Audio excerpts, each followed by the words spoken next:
Marcus Williams had never imagined his life would come to this. At 52 years old, he found himself moving into a small apartment in the roughest neighborhood of East Cleveland. The paint was peeling off the walls, and the windows had metal bars that made the place feel more like a prison than a home. But it was all he could afford after losing his job at the steel mill 6 months ago. The neighborhood had a reputation that everyone knew about. Gang activity was common here, and most people tried to avoid walking the streets after dark. Marcus had heard the warnings from his sister, who begged him to find somewhere else to live. But with his savings nearly gone and unemployment benefits barely covering basic needs, he had no choice. As Marcus carried his few belongings up the narrow stairs to his second-floor apartment, he noticed the curious stares from neighbors.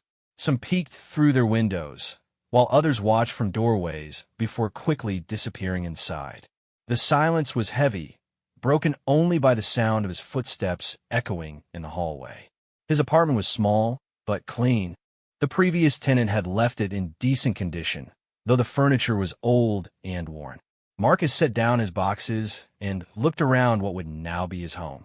The living room had one window that faced the street, giving him a clear view of the activities below. He could already see groups of young men gathering on corners, their loud voices carrying up to his window. That first night, Marcus learned quickly about the unwritten rules of the neighborhood. He heard the sounds that became familiar too soon. Car engines revving at odd hours, shouting matches that sometimes turned violent, and the occasional sound of police sirens in the distance. Sleep came in short bursts between the noise. Marcus had always been a proud man. His Cherokee heritage taught him the values of respect, strength, and standing up for what was right. His grandmother had raised him with stories of their ancestors who faced much harder challenges than this. She always told him that no matter how difficult life became, he should remember who he was and where he came from. The next morning, Marcus decided to make his apartment feel more like home. He had brought with him a wooden sign that his grandfather had carved many years ago. It was simple but meaningful, a beautiful piece of cedar wood with Cherokee symbols burned into it, along with a traditional blessing in both Cherokee and English. The sign read, "This home is protected by Creator's love and Cherokee strength." Marcus carefully hung the sign next to his front door, making sure it was visible to anyone who approached. It was more than decoration to him. It represented his identity, his family's history, and his connection to something larger than himself. In this new place where he felt like an outsider, the sign reminded him of his roots. Over the next few days, Marcus tried to establish a routine. He would wake early, drink his coffee while watching the sunrise through his window, and then spend his days looking for work. The job search was harder than expected.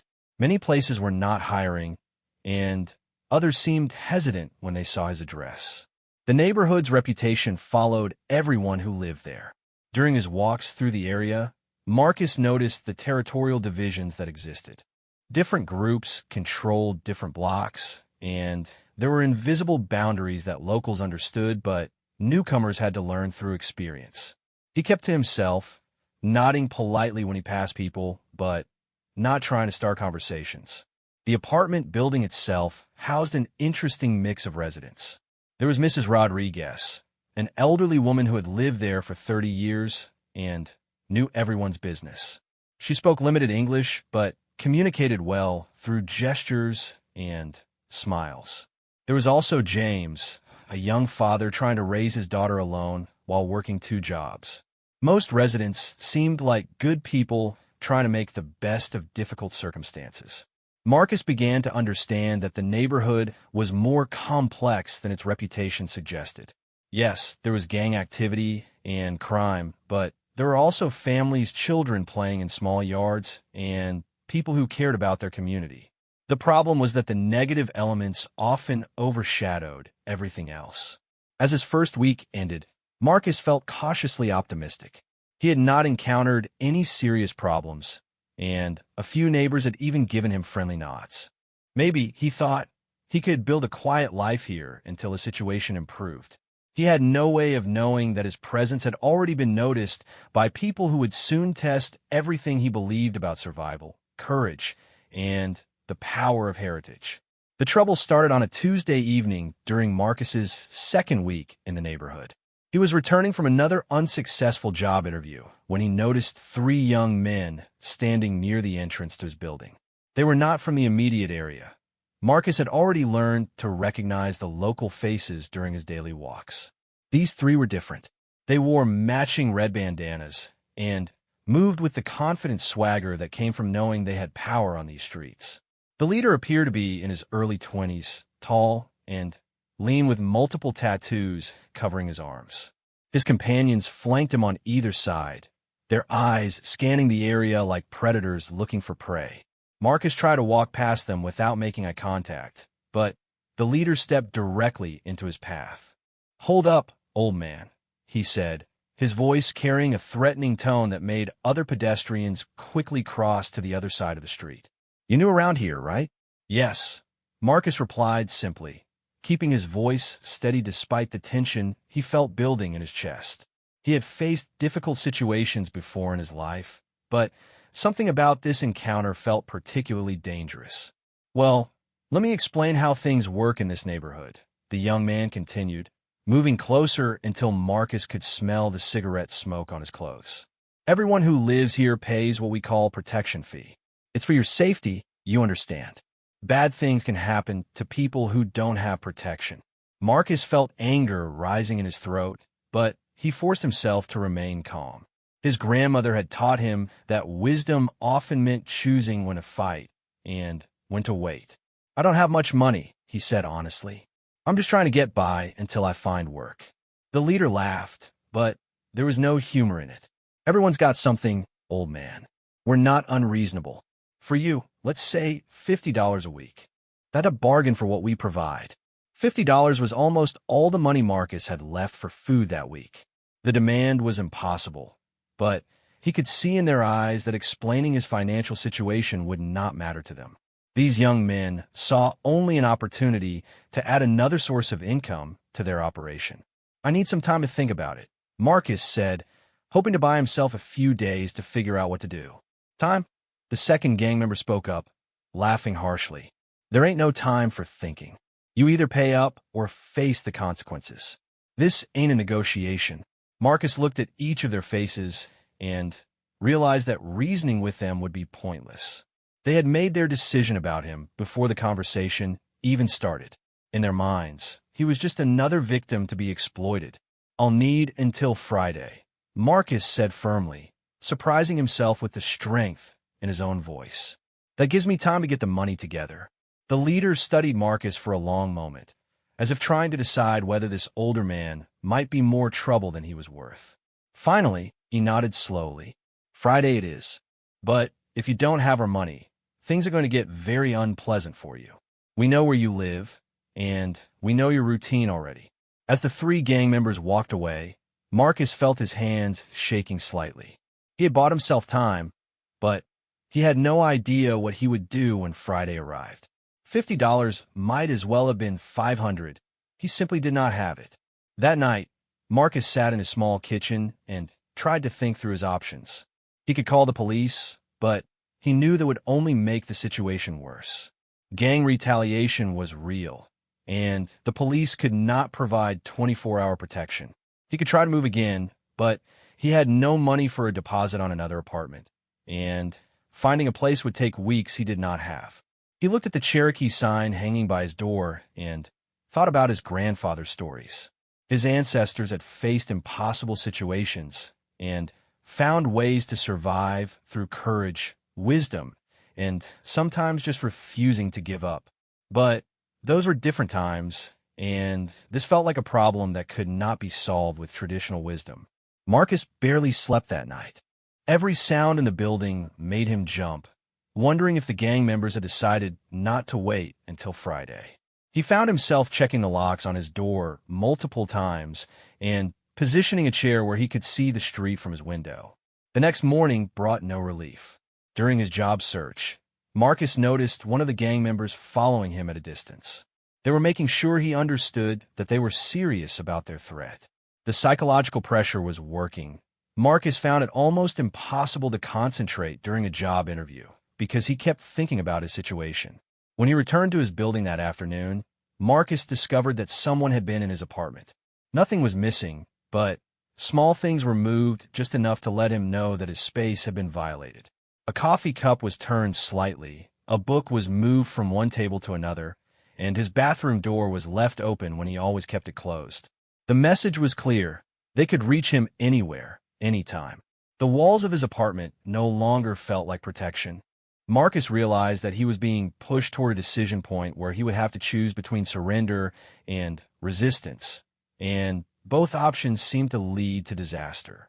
Friday morning arrived with gray clouds that matched Marcus's mood perfectly. He had spent the week trying every possible solution he could think of, but none seemed realistic. He had called his sister, but she was struggling financially herself and could not help. He had visited local churches, but their assistance programs had waiting lists that stretched for months. Marcus sat at his small kitchen table with a cup of coffee, counting the money he had left. $23 and change. It was not even half of what the gang members expected from him. He knew that offering partial payment would likely make things worse rather than better. As he prepared for what might be his final day in the apartment, Marcus spent extra time looking at the Cherokee sign by his door. He traced the carved symbols with his finger, remembering his grandfather's hands creating each line. The old man had made this sign during a particularly difficult period in his own life, when the family was facing eviction from their land. The Creator gives us challenges not to break us, but to show us our true strength, his grandfather had often said. Marcus had heard those words countless times growing up, but he had never fully understood them until this moment. Perhaps the lesson was not about avoiding the storm, but about finding the courage to face it with dignity. Around noon, Marcus heard heavy footsteps in the hallway outside his apartment. He looked through the peephole and saw not just the 3 gang members from before, but 2 additional men he had never seen. They were older and had the hard faces of people who had been in this business for years. The knocking on his door was loud and demanding. Marcus took a deep breath, whispered a brief prayer in Cherokee that his grandmother had taught him, and opened the door. "Time's up, old man," the original leader said, pushing past Marcus into the apartment without invitation. The other 4 men followed, spreading out to make it clear that leaving was not an option for Marcus. "I can give you what I have," Marcus said calmly, pulling the $23 from his pocket. "But it's not the full amount you asked for." One of the older gang members laughed and knocked the money out of Marcus's hand, sending the bills scattering across the floor. "You think this is some kind of charity? You think we're running a payment plan program? I told you what would happen if you didn't have our money," the leader continued, his voice getting more aggressive. "Now you're going to learn what happens to people who don't take us seriously." The largest of the 5 men moved toward Marcus with obvious intent to hurt him. Marcus had been in fights before, but he was older now and outnumbered. He knew he could not win this confrontation through physical force. But as the man approached, something strange happened. He suddenly stopped and stared at the Cherokee sign hanging next to the door. His expression changed from anger to something that looked almost like fear. "Wait," the big man said, his voice much quieter than before. He pointed at the sign. "What is that?" "It's a Cherokee blessing," Marcus replied, not understanding why this seemed important to them. The man took a step back and looked at Marcus with new eyes. "You're Cherokee? Like for real Cherokee?" Marcus nodded, still confused about why this mattered. "My grandfather was full Cherokee. My grandmother too. Why does that make a difference?" The big man turned to the others and said something in a low voice that Marcus could not hear clearly.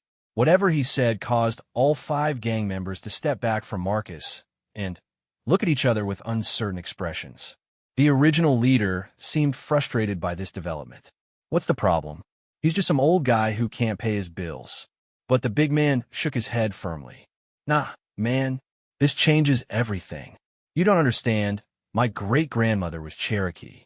She told me stories about the Cherokee people, about their strength and their connection to powerful spirits. She always said that Cherokee people were protected by forces that we should never mess with. Marcus watched this conversation with amazement. He had never expected his heritage to be relevant to a situation like this, and certainly not in a way that might protect him. Another gang member, one who had been quiet until now, spoke up. My uncle used to work with some Cherokee guys on a construction crew. He said they were the toughest, most honorable men he ever met.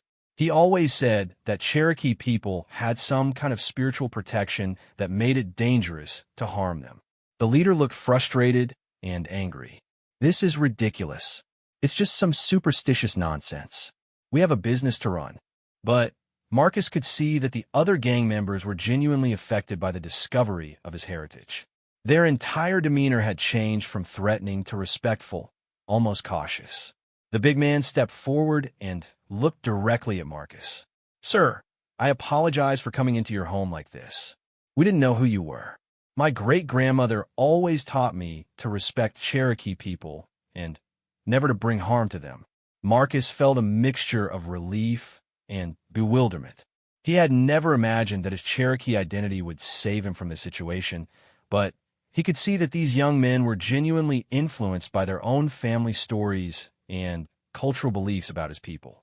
The tension in the small apartment shifted dramatically as the gang members processed what they had learned about Marcus.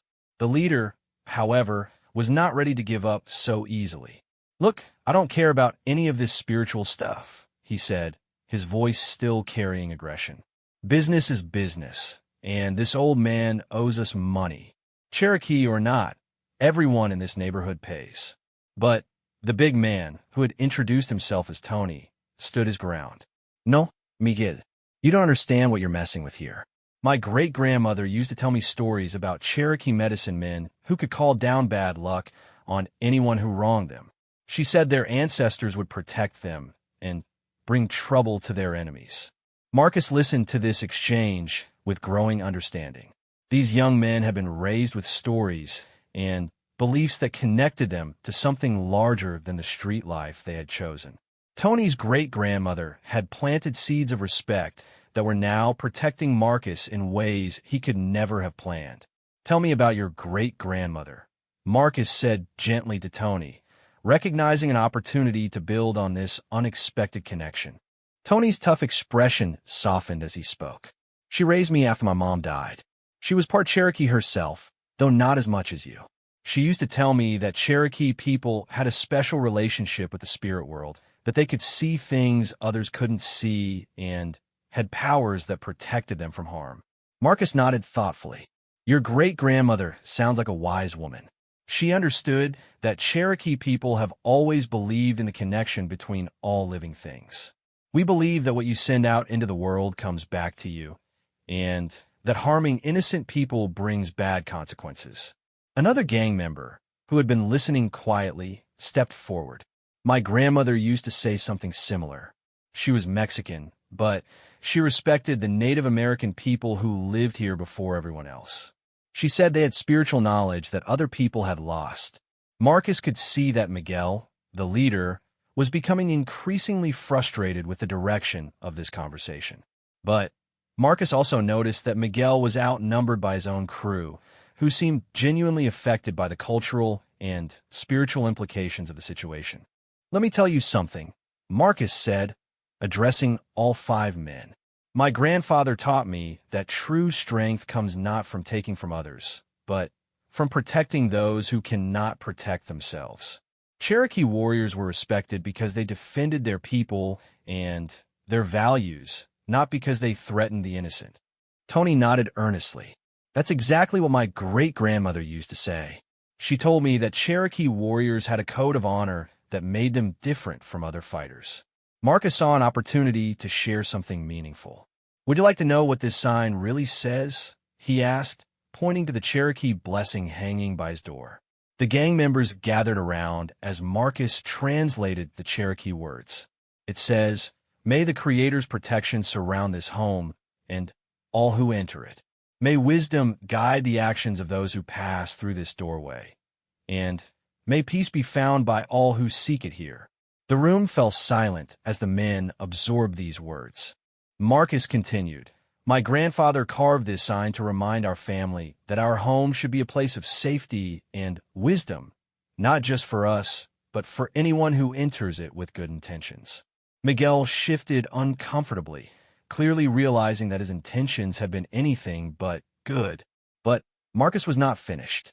"The Cherokee way teaches us that we are all connected," Marcus said. "When we harm others, we harm ourselves. When we protect and help others, we strengthen our own spirits. Your great-grandmother understood this, Tony. She was trying to teach you something important." Tony looked down at the floor, and Marcus could see internal conflict in the young man's expression. "She always said I was meant for something better than what I was doing with my life," Tony admitted quietly. "She said I had the heart of a warrior, but that I was using it in the wrong way." Marcus felt his own heart move with compassion for these young men. They were not evil people. They were lost people who had chosen survival strategies that went against their better nature. Their families had tried to teach them values and spiritual beliefs, but the harsh realities of street life had pulled them away from those teachings. "Your great-grandmother was right," Marcus told Tony. "You do have the heart of a warrior, but true warriors protect the weak and defend what is right. They don't take advantage of people who are struggling."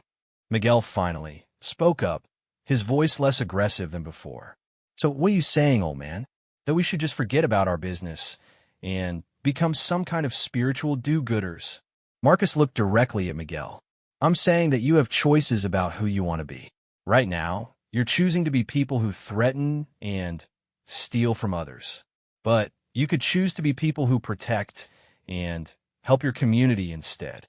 The conversation was interrupted by a sound from outside. Police sirens approaching the building. All 5 gang members immediately tensed, their street instincts taking over. But Marcus remained calm. "Those sirens are not for us," he said with quiet confidence. "Sometimes when we change the energy we bring to a situation, we change what happens around us." The sirens passed by the building and continued down the street. The gang members looked at Marcus with something approaching awe, as if he had somehow influenced events through his spiritual presence. The moment with the passing sirens seemed to create a shift in the room that none of them could ignore. Marcus watched as the 5 young men looked at each other with expressions that mixed confusion, respect, and something that might have been hope. Tony was the first to break the silence. "Mr. Williams," he said, using Marcus's name for the first time with genuine respect, "my great-grandmother always told me to listen when the spirits sent me a message. I think maybe this whole situation is one of those messages." Miguel shook his head, still resistant to what was happening. "This is crazy. We can't just forget about business because of some old stories and coincidences." But another gang member, who had introduced himself as Carlos, stepped forward. "Miguel, man, think about it. When was the last time anything good happened to us? All we do is take from people and hurt people, and what do we get for it? More enemies, more problems, more reasons for people to want us gone." Marcus saw an opportunity to share something that might reach Miguel. "You know, my grandfather used to say that there are 2 kinds of power in the world. There's the power that comes from fear, which never lasts because people eventually fight back or find ways around it. And then there's the power that comes from respect, which grows stronger over time because people want to support it. Right now, you're using the first kind of power," Marcus continued gently. "People pay you because they're afraid, but they hate you for it. They're always looking for ways to escape or fight back. That's why your life is always full of conflict and danger." Tony nodded thoughtfully. "That makes sense. My great-grandmother used to say that fear is like a house built on sand. It looks strong, but it falls down when the storms come." Marcus smiled. "Your great-grandmother was a very wise woman. She understood that real strength comes from earning respect through your actions, not from making people afraid of you." Carlos looked directly at Miguel. "Remember when we were kids, before we got into this life? We used to talk about being the good guys, about protecting our families and our neighborhood from the bad people. When did we become the bad people that other kids need protection from?" The question hung in the air, and Marcus could see that it had hit Miguel harder than any argument about Cherokee spirituality or family wisdom. The young man's expression showed the internal battle between who he had become and who he had originally wanted to be. "It's not that simple," Miguel said, but his voice lacked the conviction it had carried earlier. "We've got responsibilities now. People depend on us for income. We can't just walk away from everything we've built." Marcus understood that Miguel was talking about more than just the 5 people in this room.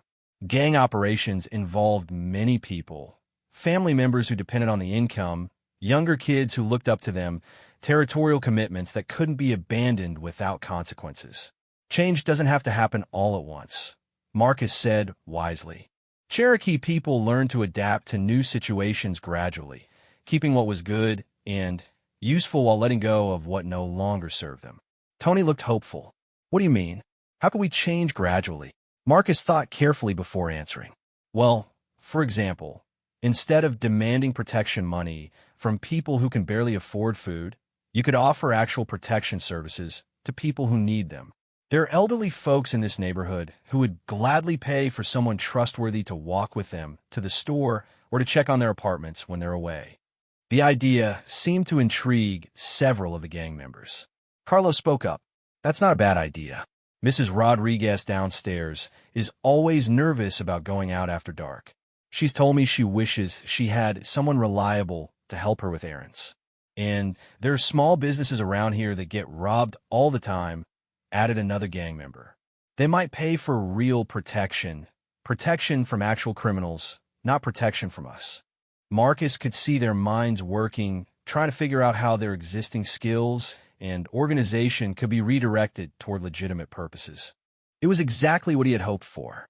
Miguel remained quiet during this discussion, but Marcus could see that he was listening carefully. Finally, the young leader spoke. "Even if we wanted to try something like this, how do we know people would trust us? Everyone around here knows who we are and what we've done." Marcus smiled. "Trust is earned one action at a time. Cherokee people believe in redemption, the idea that anyone can choose to start over and become better than they were before. But it takes time and consistent good actions." Tony suddenly straightened up with an idea. "Mr. Williams, would you be willing to help us figure this out? I mean, if we really wanted to try to change our operation into something legitimate." The request surprised Marcus, but as he thought about it, he realized it made perfect sense. These young men needed guidance from someone they respected, someone who wasn't part of their usual world. "I'd be honored to help," Marcus said, "but only if you're all truly committed to making positive changes. This isn't something you can try for a few weeks and then go back to the old ways." Over the next hour, the 6 men sat around Marcus's small kitchen table and talked about possibilities they had never considered before. They discussed legitimate security services, community mediation, youth mentoring, and other ways to use their street knowledge for positive purposes. When they finally prepared to leave, each gang member shook Marcus's hand with genuine respect. Tony paused at the door and looked at the Cherokee sign one more time. "Mr. Williams, I think my great-grandmother would have liked you," he said. "She always said the spirits would send the right teacher when the student was ready to learn." Marcus watched them leave, feeling a mixture of hope and responsibility. He had no way of knowing whether this encounter would truly change their lives, but he knew it had changed something important for all of them. 3 months later, Marcus received a job offer from a local construction company. Tony had spoken to his uncle, who recommended Marcus based on Tony's description of him as a man of wisdom and honor. The job paid well enough for Marcus to move to a better apartment, but he decided to stay in the neighborhood. By then, Tony and 2 of his former gang members had started a legitimate security and maintenance service that was slowly gaining the trust of local residents. Miguel had moved away to start fresh in another city, but the others were building something new. Marcus still kept the Cherokee sign on his door, not just as a symbol of his heritage, but as a reminder that sometimes our greatest protection comes not from walls or weapons, but from staying true to who we are and being open to the unexpected ways that wisdom can change the world.